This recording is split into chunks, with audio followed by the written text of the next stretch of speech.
Part 4. You will hear part of a lecture on bird research in Australia. First, you have some time to look at questions 31 to 40.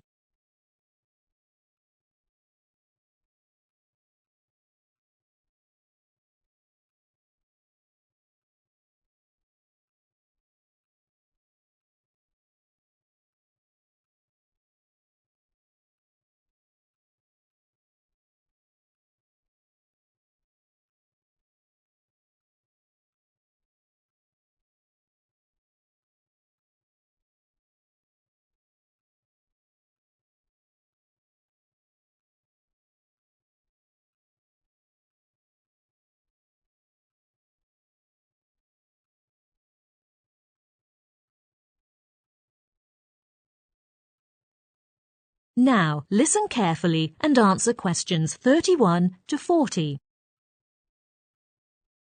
Good afternoon. This is the third session of the series of lectures on wildlife.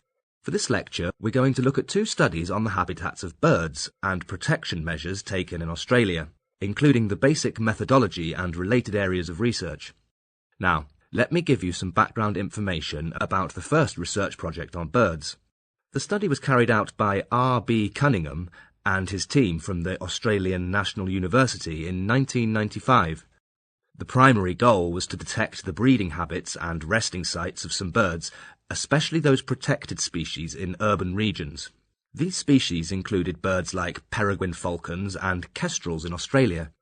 The bird data set consisted of a total of 153 species recorded from 946 sites.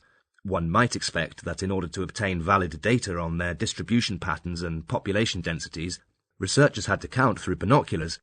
Instead, they managed to estimate with various standard distance sampling methods like random sampling. In addition, a mapping system was used to study their companionship behaviour.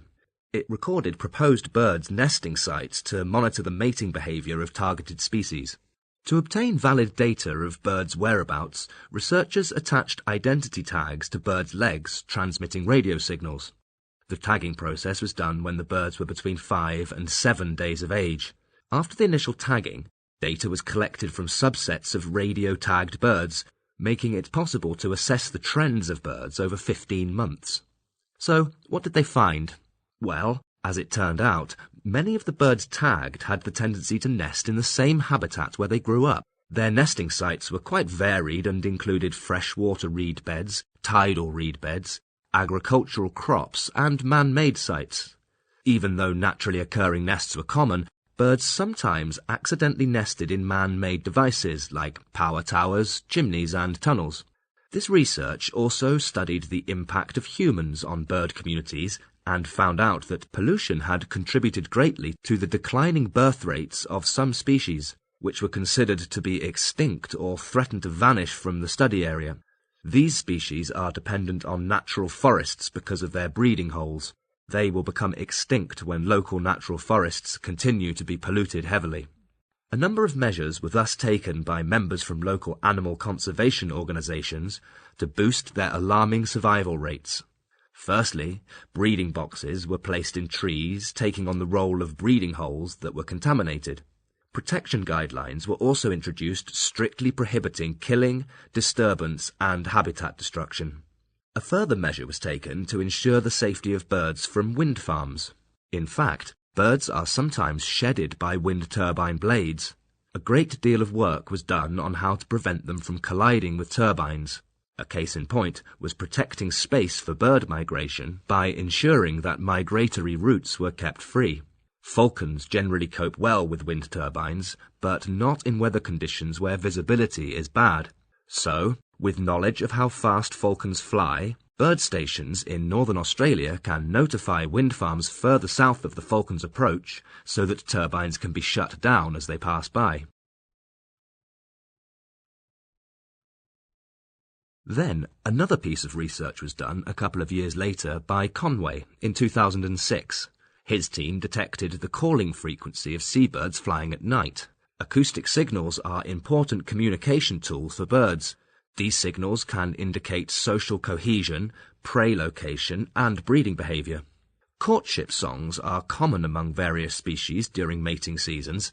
Males produce calling songs that attract distant females, and then courtship songs will induce nearby females to respond. Surveyors also took recordings of the sounds of all the individual birds detected.